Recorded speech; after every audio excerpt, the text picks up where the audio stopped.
All right, let's just dive right into this explainer and unpack the absolutely fascinating science, history, and really the taxonomy behind every single type of chocolate. Whether you're just a casual snacker or a full-on connoisseur, the bars sitting right there on your shelf, they are the result of literally thousands of years of evolution, some incredibly rigorous chemistry, and honestly, sometimes just pure luck. So let's break down exactly what makes each variety so unique. Here's the tasting menu for today's explainer. First up, we're looking at the classic chocolate foundation. Then, modern innovations and accidents. From there, we'll hit crafting terroir and scarcity. And finally, ancient methods, liquid gold. Okay. Section 1. Classic chocolate foundation. The big three. Before we get to the rare and unusual stuff, we really need to understand the strict rules governing our baseline. Dark, milk, and white chocolate. There are actually strict, legal compositional laws that define what legally qualifies as your favorite classic bars.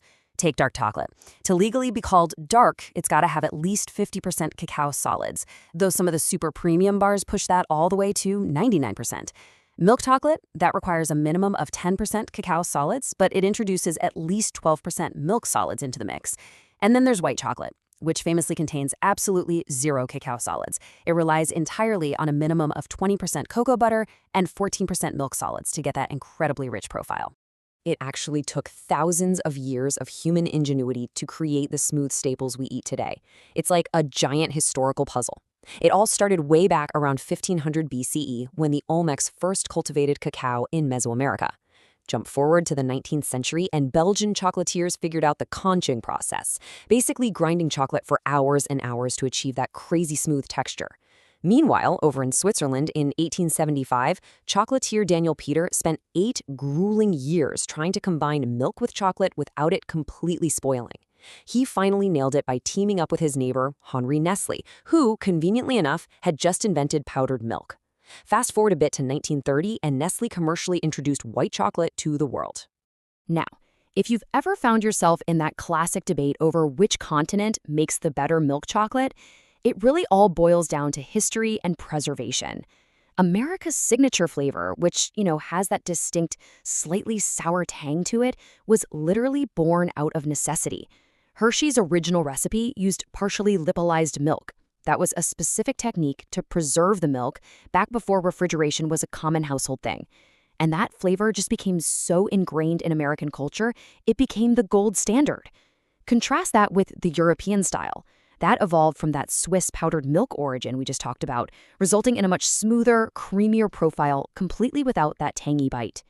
Let's talk a little more about white chocolate for a second. Because it lacks those cacao solids, chocolate purists actually flat out refuse to call it chocolate for decades. Seriously, the FDA didn't officially recognize it until 2004. It's notoriously tricky for chefs to work with because cocoa butter melts perfectly at exact human body temperature. But here's the kicker. That precise melting point makes it an absolutely perfect culinary canvas.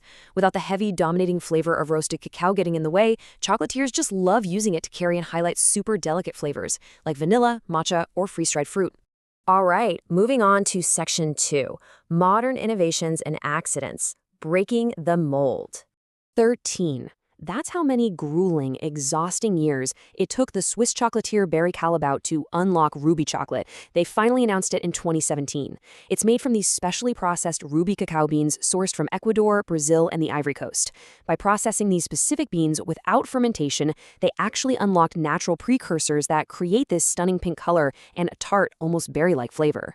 There's no added food coloring, no fake fruit flavoring at all. Sitting right there in the middle between milk and dark chocolate, it offers this completely distinct, wonderfully sour experience.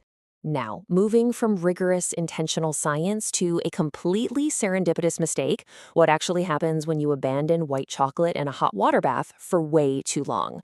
Well, in 2006, French pastry chef Frédéric Baud did exactly that. He accidentally left his white chocolate heating for hours. But rather than coming back to a ruined, burned mess, he returned to discover an entirely new category of chocolates.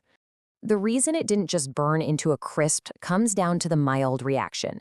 That's the exact same chemical process that toasts your morning bread or perfectly browns a steak. Sitting there gently at roughly 120 degrees Celsius, the milk proteins and sugars inside the white chocolate started to caramelize. It literally transformed the chocolate on a fundamental, molecular level over those few hours.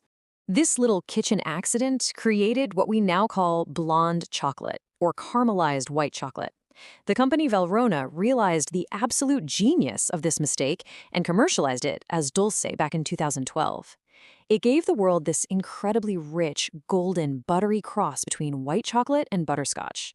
It boasts a depth of flavor, I'm talking distinct notes of toasty shortbread and salted caramel, that regular white chocolate simply does not have. Let's jump to Section 3. Crafting terroir in scarcity. The rarest bites. 20. That is the mere 20 tons of elite Venezuelan cacao produced annually in the Chao region, a tiny village you can literally only get to by boat. Much like the fine wine or coffee world, the craft chocolate movement of the 2000s started treating cacao with that same level of reverence. They realized that terroir, the specific soil, climate, and environment, drastically changes the flavor. So instead of blending a bunch of beans together to make it uniform, single-origin craft chocolates highlight those specific regions. Madagascar beans, for instance, might taste distinctly fruity and acidic, while Ecuadorian cacao features these beautiful floral notes. They say scarcity breeds innovation, and that is absolutely true here. During the Napoleonic Wars, a massive British blockade made cacao incredibly scarce and wildly expensive in Turin, Italy. To just survive, these clever local chocolatiers started stretching their super limited chocolate supply by grinding local Piedmont hazelnuts into a paste and blending it right in. Traditional gianduja is roughly 30% hazelnut paste, which gives it an incredibly smooth, spreadable texture while cutting way down on the amount of expensive cacao needed. So think about that for a second. An invention born entirely out of wartime desperation evolved into a beloved global phenomenon. Those Piedmont hazelnuts have this delicate, less bitter flavor that just blends perfectly into a silky texture. After World War II, when cacao was once again in super short supply in Italy, this exact same concept was dusted off and utilized to invent Nutella. Yeah, gianduja is literally the sophisticated, historical ancestor to that staple you probably have sitting in your pantry right now. Now, on the completely opposite end of those silky smooth hazelnut blends, we have the raw chocolate movement. See, traditional chocolate making requires roasting the beans at about 120 to 140 degrees Celsius. You need that heat to kill bacteria and develop those deep, rich flavors. But back in the 2000s, the raw food movement popularized unroasted chocolate. By keeping the processing temperatures under 42 degrees Celsius, makers can preserve the natural enzymes and antioxidants. But there is a trade-off. Without that heat to develop the flavor and help with the grinding process, raw chocolate is highly bitter, it's astringent, and it usually has a much grittier texture. Okay, Section 4. Ancient Methods, Liquid Gold, Drinking Chocolate. For our last section, we're stepping back in time. If you want an actual taste of the past today, you need to look at Modica, a town in Sicily. Modica chocolate is fascinating because the recipe has remained virtually unchanged since the 16th century, right when the Spanish brought it over from the Aztecs. It is never conched or heavily refined. It's processed at really low temperatures, never exceeding 40 degrees Celsius, so the sugar crystals inside never actually fully dissolve. They stay crystalline. So when you bite into a bar, which is traditionally flavored with stuff like cinnamon, vanilla, or chili pepper, it doesn't melt smoothly at all. It crumbles. It literally feels like you're eating flavored sandy stone. It's wild. But remember, long before the solid chocolate bar ever existed, chocolate was exclusively consumed as a drink. The Mayans and Aztecs prized cacao beans so highly that they actually used them as currency. They consumed it as a cold, bitter beverage mixed with chili peppers and cornmeal.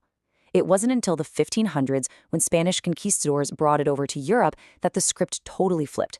They added sugar, they served it piping hot, and they transformed it into this incredibly sweetened luxury that was strictly reserved for European aristocrats. And let me be clear, traditional European drinking chocolate is definitely not that powdery hot cocoa packet you just mix with hot water. Oh no, it is actual, high-quality chocolate melted directly into milk or water. And different regions tailored it to their own tastes. The French chocolat chaud and the Italian cioccolata are made so incredibly thick, you honestly almost need a spoon to eat them. The Spanish traditionally serve theirs explicitly for dipping fresh churros, and the Viennese style, that one is famously topped with just a massive, rich mountain of whipped cream. Which really leaves us with a fascinating thought to end on for this explainer. The next time you unwrap your favorite everyday treat, just take a second to consider, what hidden layers of science and history are you actually tasting? Are you biting into the legacy of an ancient Mesoamerican currency? Are you enjoying the fruits of a Napoleonic wartime ration? Or are you just savoring a serendipitous mistake made by a distracted French chef? The taxonomy of chocolate is absolutely as rich and as complex as its flavor.